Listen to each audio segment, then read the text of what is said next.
my name. DeOndre. DeOndre. The one and only. When they see me, they know that every day when I'm breathing, it's for us to go farther. You know, every time I speak, I want the truth to come out. Okay, so we got this video from who's it from? How this hated YouTuber faked her entire career. So I'm assuming this is the Nadia one, right? Yeah, Nadia, the one that got in trouble for the Call of Duty shit, right? Like it wasn't like the big thing about her was that she was like cheating in Call of Duty or something. I don't play Call of Duty, so like I wasn't really on that side of the internet, you know what I'm saying, when that whole thing was going on. I mean, people still like, you know, get on her ass, you know, from what I've heard, but I have heard the name. The internet anarchist, he shout out to him. He had this video that he put up, you know, about a week and a half ago, and I want to check it out.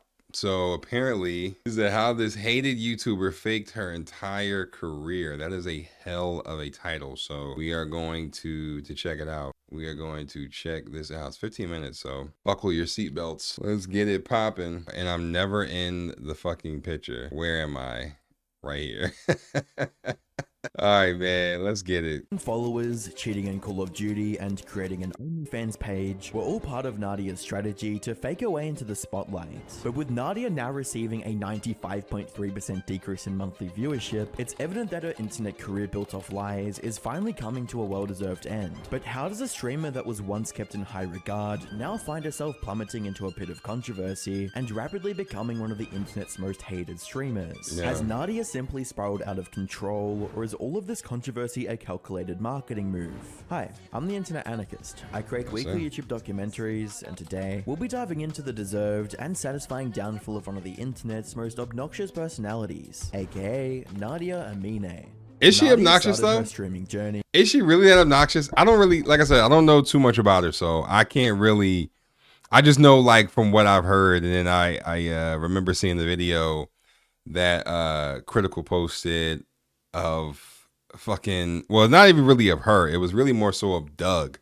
This nigga Doug Sensor Martin. I remember I actually used to, I really used to fuck with dude, man. I really did. And I wasn't even like, and again, like I said, I wasn't even the biggest Call of Duty person. I just fucked with him as a content creator. Apparently he made like some really stupid ass video about Nadia, but he was apparently trying to like expose her for her cheating in Call of Duty, because like that's what he does. And then like he was supposed to make this video. He ended up making a video. It had nothing to do with Nadia. It had nothing to do with her cheating. It had nothing to do with none of that.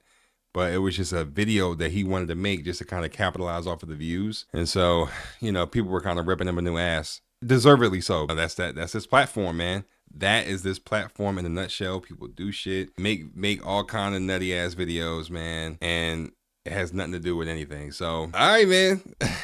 We're going to dive in.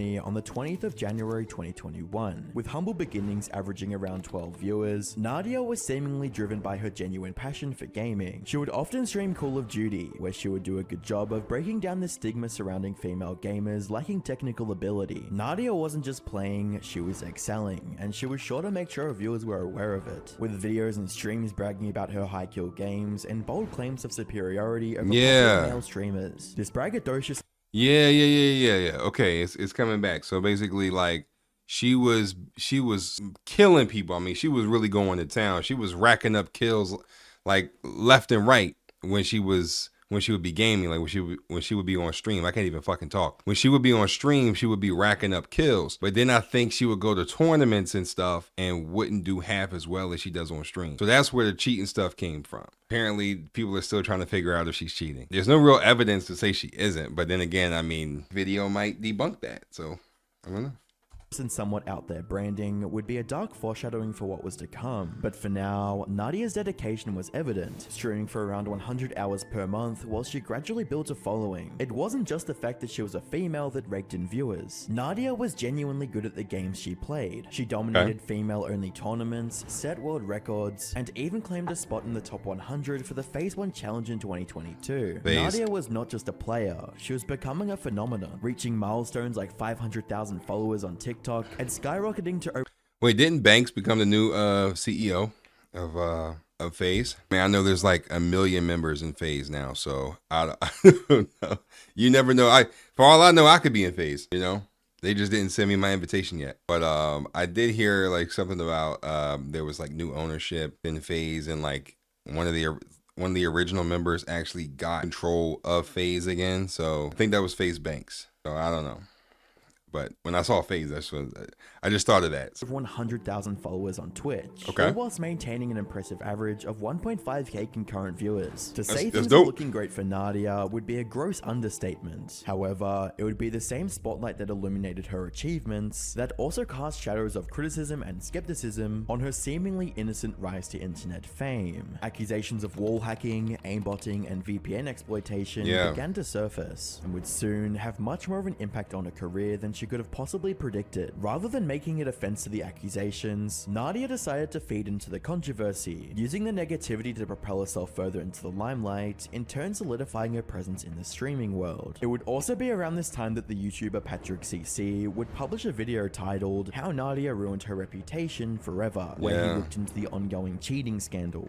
There are a lot of clips in her gameplay that look very unnatural. In this clip, her point of aim seems to jump to the target with speed and accuracy that is not humanly possible. She's shooting at the guy on the right, and then it kind of glitches over to the left, and when Nadia was asked to address this clip, this was her response. And is this something you've seen or like heard about before? Yeah, this is like a frame glitch, and I've seen it multiple times on different like streams. I mean, there's a guy who made a TikTok about it saying that he doesn't cheat and this happens to him. So yeah. Can you explain like what exactly went down here? No. Like, it's just like a frame glitch. I have no idea like how this happens. She doesn't really say much. I mean, what the hell you expect her to say? I mean, I don't know. I can't really go either way, because like I said, I don't fucking play. But I mean, it does look a little weird, but I mean, it can also be glitchy, so who knows, man. Shout out to Patrick CC. She just says it was a glitch, and honestly, she could be right. Her exposers use this clip and others to say that she has some sort of aimbot, which is essentially a hack that you can install into your game that will automatically lock onto an enemy when you just kind of generally aim in the direction of one. Like in this clip where it seems as if she is going to try and kill the enemy parachuting down from above, then she locks onto a totally different enemy that isn't even visible on the screen. There are also moments when she is shooting at walls for seemingly no reason, and then there is conveniently an enemy on the other side of the wall, suggesting that she has some kind of wall hack. The deeper the internet... Oh, you know what? Yeah, this looking a little fishy. This looking a little fishy right here, cuz. It's looking a little fishy right here, man. I didn't know about that. I mean, I knew about some things, but like, you shooting at the wall, but then there's somebody else that's behind that wall that you don't even see. But the thing that got me though, fuck the wall shit. The thing that got me was so somebody's coming down from the sky, and most people would just shoot at them, but you start to aim for somebody who you can't even see. So I get it now. I understand. I get it. Yeah, that was just really suspicious. Like, let me go back. Like, that was a little funky. Hold on. This clip where it seems as if she is going to try and kill the enemy parachuting down from above. Right. I would do some shit like that if I were playing. Then she locks on to a you can't even see different him. Enemy that isn't even visible on you the can't screen. even see them. There are also moments when she is shooting at walls for seemingly no reason, and then there is conveniently an enemy on the other side of the wall, suggesting that she has some kind of wall hack. The deeper the internet delved into Nadia's story and streams, the more mysteries and lies that were uncovered. A YouTuber who goes by Call of Shame provided some serious evidence and accused Nadia of various forms of cheating, from buying followers to using aimbots and even exploiting VPNs to access bot lobbies. Stop looking at different screens before engaging with enemy players. Let's take a closer look. This is clearly wall tracing. If that's not cheating, then I really don't know what is. I am ranked the #1 best Warzone player. Shut up. It's absolutely disgraceful. The river card is a queen! It could all be over on the first hand here, and it probably will be. Take a look at that blue line. Those are followers. It's all just very strange. The claims made here are interesting. However, there is no solid way to prove this without receipts or ban waves removing followers. This could have been organic, but it's worth looking into considering the growth across the platforms did not line up at all to this day. Her initial blow up. I don't know, man. I don't know. They all arrived around July the 22nd. Please remember this date, it's important. Now look here at a recent tweet she did on June the 26th, promoting 100,000 followers on TikTok. Then, just over a month later, she makes another tweet. This time, she announced she has now reached over 500,000. Did you notice the date? You guessed it, July 22nd. This is the same date as the massive Twitch spike. So, that's a rise of around 100,000 a week, and around 580 per hour. Have we been taken for a ride? Could she have used an illegal social media purchasing stunt to increase followers? It's cheap and easy, and most Warzone streamers do this. It's only $64 for 10,000 followers. Oh, by the way, for 2,000 viewers to populate your stream, it's just $79. But my thing is this, though. Like, the thing is, you're not going to get the engagement unless you pay for, you know. But I don't know how, like, I know with Instagram and Twitter and stuff like that, you can buy followers and Instagram followers. Now, you might not have those same followers that you bought, you know, the next week, right? Because they like cycle through everyone's accounts, you know? Like, I remember, like, there was like a huge follower purge a couple years back where, like, they literally were like wiping the slate clean with anybody who bought followers. Like, if you bought followers, we were gonna know. Because your shit would go from like 300,000 to like 60,000, like overnight. Like, they were not playing. And if they caught you with, you know, fake followers, like, you were getting banned, or you were just getting like shadow banned or something, or just outright just removed off the platform. So now I know that's how it works with Instagram and Twitter. Twitch, I mean, you could do that. You can get followers. You can buy followers. I mean, YouTube, you can do it. Like, you can buy subscribers and views and stuff like that. But it's gonna show, though. That's my thing. It's gonna show that your followers, because your ratio it's not gonna show, right? It's not gonna make sense, right? Like, let's say you buy like 1 million followers or 1 million subscribers. Your comments and your likes, like, that should make sense with the amount of followers you have. Like, if you have 1 million, like, you should have easily like 200 to 300,000. You know what I mean? Like, you should have like tens of thousands, if not hundreds of thousands of viewership or of likes and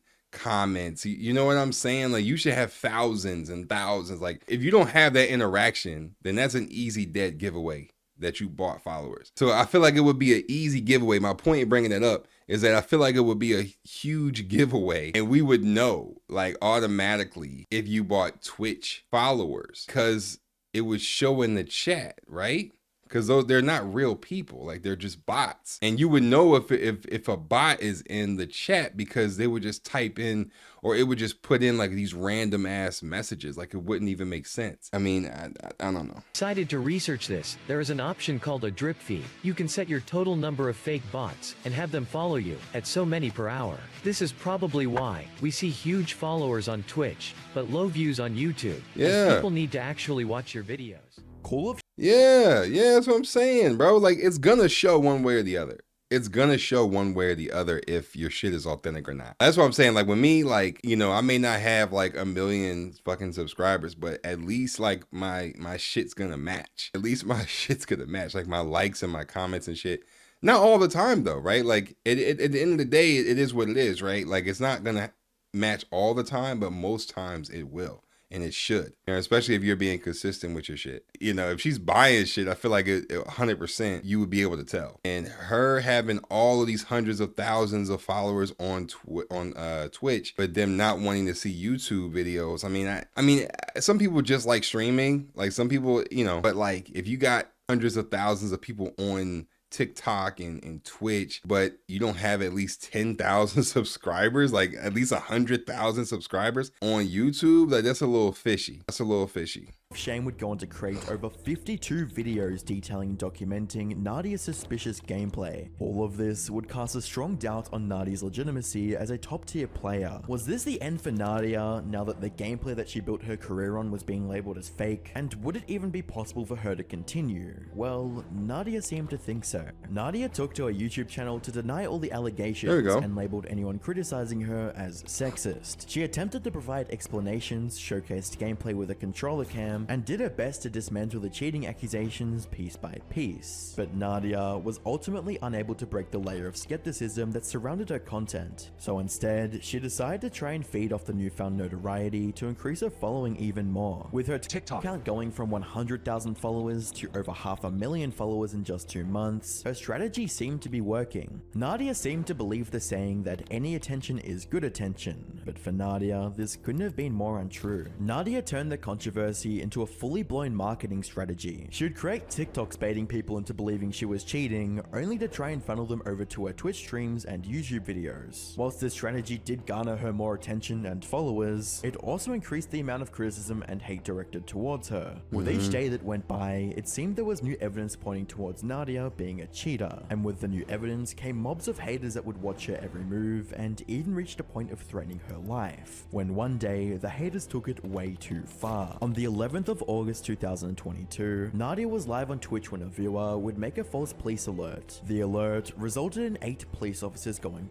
fucking swatting. Man. Now there is also a thing too where people are faking swatting now. So that's also a thing that's going on. I think Speed just got swatted, right? But a lot of people are saying that it's fake. But then again, I don't know, like, cause he did get swatted, like for real. Like he did, you know, a lot of people that, you know, streamers that I know, content creators, they get swatted from time to time. Like it's kind of really like a fucked up rite of passage if you really want to go there with it. But I mean, it does happen. But I mean, there's definitely people who are faking it, you know, just to kind of, I guess, get their viewership up or whatever. I don't know. I mean, they look pretty legit to me. to her house. You guys have a great time. Have a great day. We're going to talk to her about some crazy stuff. Y'all blow her up the rest of the day. Her stream doesn't need to end early just because somebody wants to be a jerk. So you guys have a great time. We'll talk to y'all in a little. Despite being obnoxious, likely cheating, and well hated by many online, nothing Nadia did up until this point would deserve having her life put at risk like this. As in the past, the act of SWATting has been fatal. Nadia chose to harness the attention from the situation, converting the incident and subsequent coverage into a tool to further expand her audience. I kept hearing a knocking and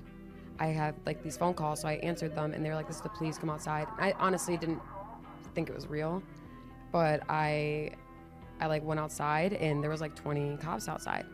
And they were like, "We need to come inside." We like heard that. I don't know if I really want to share what the guy said, but the guy said something really sick. The person who called said something really sick. So I was like, "Sure, come in." And there was about like 8 cops. Fucking losers. Inside. It was at this point in Nadia's career that her way of handling critics began to change. Nadia began addressing haters with self-deprecating humor, witty comebacks on social media, and sarcasm. When everyone thought she hit rock bottom, she somehow managed to dig deeper, when in December of 2022, a video surfaced of Nadia doxing a viewer by revealing his name on stream, the reason for which being a form of retaliation for a donation message that accused her of cheating. I want to say, Daddy Slayer, I know you used your name as Daddy Slayer, and you said, "Enjoy using cheats," but what you don't know is that when you send me money on PayPal, it actually gives me your full name. So Charlie, thank you for the $1 dono, Charlie. But also goes the extra mile and directly incites harassment again. Hey man, this is what I will say. You know, listen, man, you can't be talking to people in ill kind of way and just think that, oh, well, they a streamer or that they a content creator, they're not gonna get with you. Fuck that. All right, like fuck that, because 9 times out of 10, 95% of you wouldn't do shit if you actually saw these people in person. Like, let's keep it 100%. Like, y'all not about that. You know what I mean? Half of y'all like 14, 15 in this mug anyway. Like, y'all not about that. You know, so if somebody, you know, like Nadia, in this case, decides to, you know, call you by your full name, I mean, I don't think she should have got banned for it, but it's also Twitch. Like, let's be real. Like, Twitch would ban you for any fucking thing. So it's not that surprising. They'll ban you for fucking blowing your nose too hard. Like, it's stupid. Yeah, I mean, you know, I don't really see a problem with that, man. Against said individual. I hope that for whatever reason, you find actual time to do something in your fucking life, because now you look like a fucking idiot. Again, Charlie. And space, if anyone wants to know. Don't know, appreciate that. That will go towards my McDonald's Happy Meal fund. Appreciate that again, man. Now, I think we can all agree Twitch should have And that's crazy to me. Like, I hate people that fucking donate to you with insults and stupid ass bullshit. Like, what are you doing? Now, half of the time, you got to worry about chargebacks. right? You gotta worry about chargebacks. You gotta worry about people just taking the money back. It's really fucked up. It's really stupid. And I hope that a lot of these platforms kind of take that away, or make it so that if you donate, you know, and you decide to charge back, like you only get like a percentage back. You know what I'm saying? Like, I don't know, like there needs to be something to where, like, you know, people can't just abuse that shit, because that's exactly what people are doing. Like, they're just abusing it, and it's fucked up. It's annoying. Permanently banned her over this, as it's completely unacceptable to be pulling this shit, especially as a large content creator. But instead of that, they gave her a 14-day suspension that lasted a total of 5 hours before being revoked.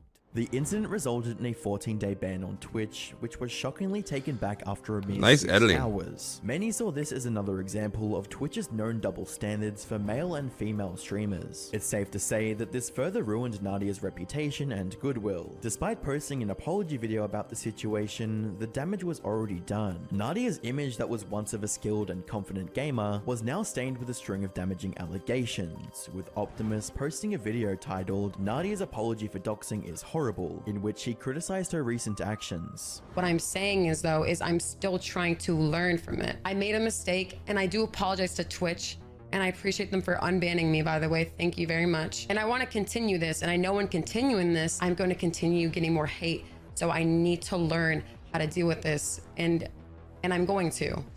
About that, like, I feel like it could definitely be maddening. Now, granted, I don't have not nearly as many people in my chats and in my, you know, in my stuff that a lot of these other bigger creators do, right? So I don't know the full extent to what that can do to you mentally, right? Like, I'm sure it can be annoying. Like, I'm sure it can piss you the fuck off to have people in the chat just talking shit, you know what I mean? And just ruining the vibes of the stream. But I feel like people would hate coming into my shit, man. I'm just blocking you. Like, bro, like, you know what I'm saying? I don't do negative energy. That's just not me. It's not what I do. So you just getting banned, bro. Like, straight up. If you're annoying as hell, getting the fuck up out of here, man. I appreciate everyone that still supports me and understands that I am human. I don't know where I'd be without you guys. Like I said, I really appreciate everyone who supports me. And I'm sorry if I let you guys down today. I promise I won't do that again, and I'm still learning. Thank you. I'll see you guys next video. So once again, I just want to point out that this is only being said after the fact. After, you know, basically she was getting cooked on social media for hours on end. People were saying, even big streamers like Asmongold were saying that she should actually be suspended and that she violated the rules. Like, this apology video, like, let's say hypothetically, right, that this somehow flew under the radar. Like, nobody called her out for this, and, you know, people weren't making videos about it, shitting on her for it. There would be no apology video. It's that simple. There would be no goddamn apology. If this wasn't a potential threat to her career in any way, we would not be seeing this video. So is she really sorry? Is she really realizing the mistake here? I don't think so. You would think that the toxicity would stop there, right? Well, it didn't. Further instances of doxing were uncovered, and Nadia's once innocent reputation began to crumble, revealing a persona that seemed to thrive on controversy and willing to do whatever it takes to just get one more bit of attention. With all the drama now surrounding Nadia, she would begin to shift her content away from gaming and more focused on her annoying, obnoxious personality. Collaborations with controversial figures. Yeah, and that's what that's what Doug Censor Martin was essentially trying to say in his video, where he was basically like saying, like, she does these really annoying sayings like "turn me up" and, you know, all this other shit, and really he was just calling her annoying, you know. So when him saying that makes sense a little bit more. Some people don't like that kind of shit, I get it, but apparently she's really annoying to people. I don't know. Figures like Aiden Ross, hot tub streams, and low-effort clickbait content became the norm for her channel. By now, Nadia had moved to a content strategy that prioritized shock value and virality over genuine content. For many, this was a shift that would foreshadow the future quality of her videos. TikTok, I got a hidden talent. Not only am I the best Warzone player, but I'm actually the best basketball player in the entire world. Let me show you guys something. Oh! Oh! Not in my house. Whilst the transformation in content style was taking place, Nadia made a decision that would I know what I'm gonna say about that, man. That was so cringy, bro. So fucking cringy. Oh my goodness. ultimately act as the final blow to her reputation and mark the moment where she decided to cash out on her 5 seconds of fame. Nadia created an OnlyFans account. The move to selling her body for a subscription fee was heavily criticized, especially with a large portion of her existing audience being young teenagers who found her on TikTok. By now, it didn't even matter if Nadia was cheating in Call of Duty to begin with. The damage she caused to her own reputation was far worse than any video game cheating allegations could do. Her content became a blend of shock value, attention seeking, and strategic self-promotion, where every scandal was a ticket to more views, and every piece of criticism was a tool to convert the curious into subscribing to her OnlyFans. Nadia was taking any attention is good attention to the next level, and this was especially evident when a clip surfaced of Nadia supposedly having diarrhea in a pool. Let's go, boys. Let's go, girls. Come on. Get in. Devontae, all the way. All the way. Stay in. Y'all got this. Let's go. Yo! What the hell? Oh my... Bro. No. Nadia. Azra, why are you still in? Nadia. No, bro. There's no way. No. There's no way. If it wasn't already obvious enough, this poop incident was completely staged, and it was stunts like this that changed most people from not liking obviously, her to hating her. Wait, let me see. We're in the science lab right now. So you need the cameras on one side, and I'm gonna do it on the other side. You know what I'm saying? So if I have it right here, make sure the camera's on. The camera's gonna be on this side, so put it on. Pick a corner. Did you get all of it in there? Yeah. That's good enough. That's good enough. It'll be way, yeah. 'Cause you don't need too much. It's too obvious. Yeah. And the chat's gonna be like. God damn. Each of her videos now have significantly more dislikes compared to likes, and she's become the primary focus of commentary channels such as Cheeto, who would go on to publish videos criticizing her. This whole thing was fake and a very clear clout grab. Clout is a disease, my friends, because you have to understand that clip went viral on Twitter without the context of it being clearly fake. So the majority of the people that saw that clip did not watch it from your page because your page has not even that many views. They saw it on Twitter, vaguely remembering that you're the girl who cheats at Call of Duty and doxes people, and now they know you as a person who shits in pools. Is that really worth it? Like, when you get recognized in public now, there is a non-zero chance that you're going to be only seen as the person who shit in a pool and had diarrhea in an ice bath. That can't be worth it because, I mean, I'm sorry, and I hate to be the person to compare views, but like, this video that I'm making is almost guaranteed to get more views than your video. So although maybe in your brain this was a super smart move to gain attention, this isn't the attention from people that are thinking, wow, that clip was super sick. We gotta go check out her Twitch. And that's the problem when your audience is little kids, right? Like that's the conundrum that a lot of, you know, these content creators, because a lot of their audience is little kids. Like a lot of my audience is not, they're like the same age as me or older. So I'm not, you know what I'm saying? Like, I'm not coming up on here doing nutty ass shit for views. You know what I'm saying? So that's off the table, right? I'm not doing that. And my audience knows that. You know, when you have little kids who, you know, you make content for, and you know that because everyone has analytics, everyone has, you know, metrics that will let them know, you know, the primary demographic of their audience, you know? And when you have little kids, this is the kind of shit that you do, right? Like, you do dumb shit like this in order to grab their attention, keep their attention, and it's just dumb. You know, it's just dumb because it leads you down this road where you eventually have to do something stupid or jeopardize, you know, your own fucking, like, I don't even know, like your own sanity in order to stay relevant, right? Because little kids' minds, like, they're just so, you know what I mean? Like, they're just so fucking all over the place. So you don't really, their attention span sucks. Let's just keep it a buck, right? Their attention span sucks.